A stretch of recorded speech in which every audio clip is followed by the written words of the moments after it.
So hello everyone, welcome back to my YouTube channel. आज की video में हम पढ़ेंगे आगे के कन्वर्जन्स।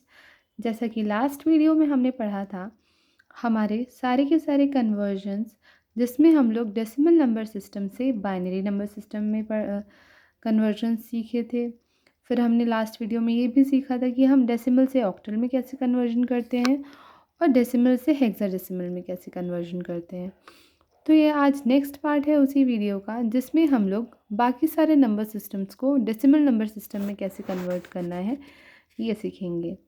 तो चलिए आगे बढ़ते हैं। तो आज हम पढ़ेंगे हमारा पहला conversion binary to decimal conversion. तो बाइनरी टू डेसिमल कन्वर्जन में सबसे पहले हमको ये देखना होगा कि जब भी हमें कोई बाइनरी में नंबर दिया होगा तो उसमें उसका बेस 2 होगा। ये हमने सबसे पहले डिस्कस किया था हमारी फर्स्ट वीडियो में। उसके बाद हमें इसका कन्वर्जन करना है, जैसे यहाँ बेस 10 दिख रहा है तो हमें इसका कन्वर्जन करना है मतलब डेसिमल में। तो सबसे पहले जो हमें नंबर दिया हुआ है उसे हम एक्सपैंड करके लिख लेंगे। और जैसा कि हमारे बाइनरी का बेस 2 होता है तो सभी नंबर्स जो लिखे हुए हैं हम उन्हें 2 की रिस्पेक्टिव पावर्स के साथ आगे बढ़ते बढ़ते मल्टीप्लाई कर देंगे।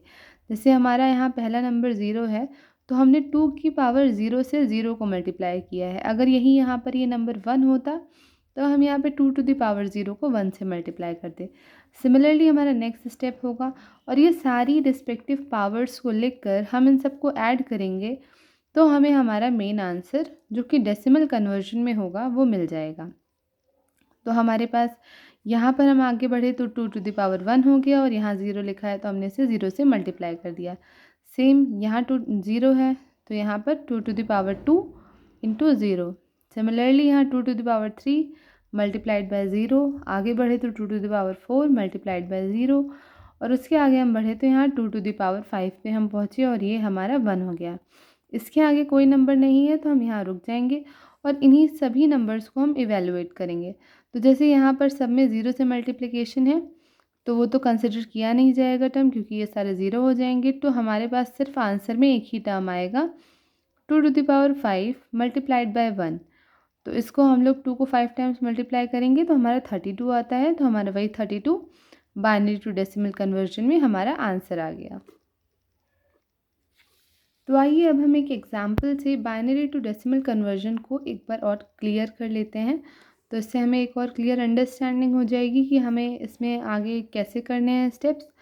सेम जैसे हम लोगों ने पहले लिखा था, इस नंबर को लिखेंगे, इसको 2 to the power 0 multiplied by 0 क्योंकि ये 0 है।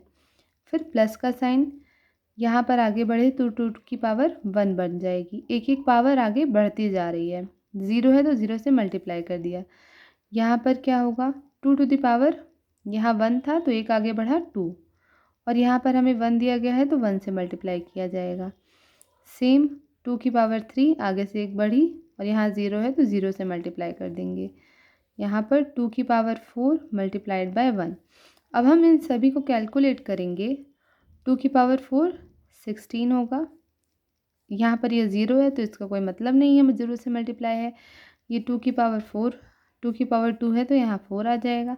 बाकी दिनों में भी 0 से मल्टीप्लिकेशन है तो फाइनल हमारा आंसर 20 आ जाता है।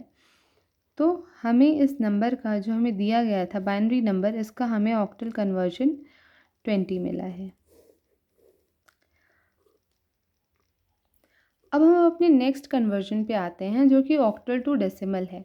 ऑक्टल का बेस जैसा हम जानते हैं 8 होता है और हमारा डेसिमल का बेस एज यूजुअल 10। तो हम इसको देखकर पहचान सकते हैं कि हमारे 40 जो कि ऑक्टल में है इसे हमें डेसिमल में कन्वर्ट करके इसका आंसर फाइंड आउट करना है। तो जैसे हमने पहले में किया था बाइनरी टू डेसिमल कन्वर्जन में कि नंबरों को पहले लिख लिया था, सेम इसमें भी करेंगे। और जैसे बाइनरी में बेस 2 था तो हमने 2 की पावर में सबको लिया था, वैसे ही यहाँ पर ऑक्टल का बेस हमारा 8 है। तो हम लोग 8 की पावर्स में इसको एक्सप्रेस करेंगे। तो सबसे पहले यहाँ पर पहला स्टेप हो गया 8 की पावर 0 और जो नंबर है उससे मल्टीप्लाई कर देंगे। एज़ यूजुअल प्लस का साइन लगाना है। उसके बाद 4 है तो 4 को लिखा हमने और यहाँ पर एक पावर बढ़ जाती है तो 8 की पावर 1 हो गया। अब यहाँ पर 0 था तो ये 0 हो जाएगा और यहाँ पर 8 की पावर 8 4 ज़ा 32 होता है तो हमें हमारा आंसर 32 मिल गया इससे। तो आइए हम अपना एक और एग्जांपल देख लेते हैं ऑक्टल से डेसिमल कन्वर्जन का, जिससे हमें यही चीज़ और क्लियर हो जाए। अब हमारे पास 38 है, हमें ये ऑक्टल में है, इसे डेसिमल में कन्वर्ट करना है। तो 8 की पावर 0 इंटू यहाँ पर 8 है तो हम 8 लिख लेंगे। सेम 38 लिखा था तो यहाँ पे 3 है, यहाँ पर 8 था, 8 की पावर 0 था, 8 की पावर 1 हो जाएगा। यहाँ पर 3 मल्टीप्लाइड है तो 3 मल्टीप्लाई कर लेंगे हम लोग। अब इन दोनों को मल्टीप्लाई करके हमें यह आंसर मिला। फिर यहाँ से जो भी आंसर मिलेगा 8 टू द पावर 0 हमें 1 मिल जाएगा, तो यहाँ से हमें 8 ही आंसर मिलेगा। तो यहाँ से हमारा आंसर 32 आ जाएगा। तो ये हमारा एक और आंसर हो गया जो कि हमें बता रहा है हमारा ऑक्टल टू डेसिमल कन्वर्जन।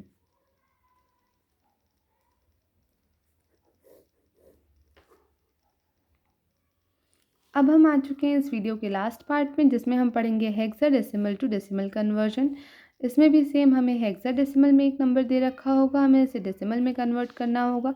तो हेक्साडेसिमल में हमने 20 को लिखा और हेक्साडेसिमल का बेस 16 होता है, तो हमने 16 के फॉर्म में इसकी पावर्स को करेंगे और सिंपली ऐड करेंगे, जैसा कि हम लोग प्रीवियस कन्वर्जन्स में अभी तक करते हुए आ रहे थे। तो यहाँ 0 है, हमने 0 लिख दिया। यहाँ पर हेक्साडेसिमल है तो 16 की पावर्स में सब कुछ चलेगा, 16 की पावर 0। सिमिलरली प्लस किया हमने, यहाँ पर 2 था तो हमने 2 लिख दिया मल्टीप्लिकेशन में, और यहाँ 16 की पावर 0 था तो एक आगे बढ़े तो 16 की पावर 1 हो गया। इन दोनों का मल्टीप्लिकेशन करेंगे तो हमें आंसर 32 मिलता है। तो इससे हमें हेक्साडेसिमल टू डेसिमल कन्वर्जन भी पता चल गया। अब आइए इसके लिए भी एक एग्जाम्पल देख लेते हैं, जिससे हमारी अंडरस्टैंडिंग और क्लियर हो जाए।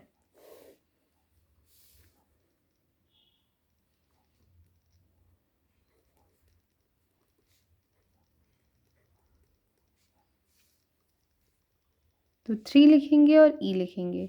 जैसे कि हमारे फर्स्ट वीडियो में हमने बताया था कि ए को 10 से रिप्रेजेंट करते हैं, बी को 11 से, सी को 12 से, डी को 13 से और ई को 14 से रिप्रेजेंट करते हैं। तो अब हमें ई का रिप्रेजेंटेशन जो नंबर के फॉर्म में लिखना होगा तो हम 14 लिखेंगे। तो यहाँ पर जैसे हेक्साडेसिमल है तो 16 टू द पावर 0 इंटू 14 होगा, plus 3 into 16 to the power 1 होगा।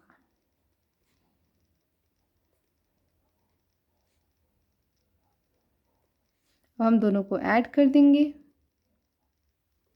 हमें हमारा डिज़ायर्ड आंसर मिल गया, जो कि हमारा 3e16 जो कि हेक्साडेसिमल है हमें इसका आंसर मिलता है 62, जो कि हमारा डेसिमल में कन्वर्ट होके हमें मिला है।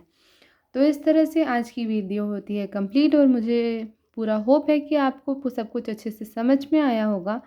और अगर आपको कोई भी डाउट है तो आप कमेंट सेक्शन में बता सकते हैं, मैं आपको एक्सप्लेन करने की, क्लियर करने की पूरी कोशिश करूँगी।